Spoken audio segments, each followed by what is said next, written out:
नमस्कार, आप देख रहे हैं पोर्टल न्यूज। ग्राम सभा महाराजी पोखरी खसरा संख्या 699।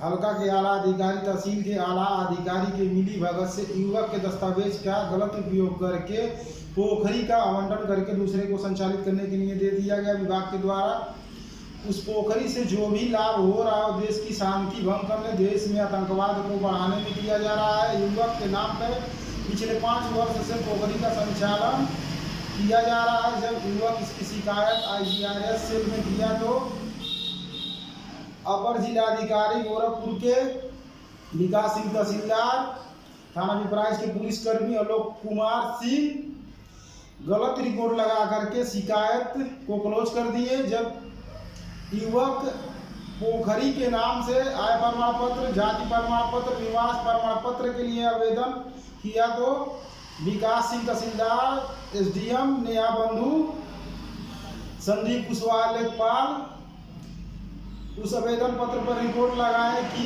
आय प्रमाण पत्र, निवास प्रमाण पत्र, जाति प्रमाण पत्र जारी करना संभव नहीं है।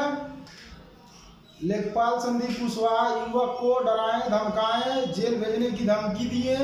जब युवक इसकी शिकायत जिला अधिकारी कार्यालय गोरखपुर में किया तो वहाँ के आला अधिकारी अपनी नाकामी छुपाने के लिए युवक के ऊपर फर्जी मुकदमा शांति भंग का करके जेल भेज दिए। चैनल पर नया तो चैनल को सब्सक्राइब करें। अपना कीमती समय देने के लिए धन्यवाद।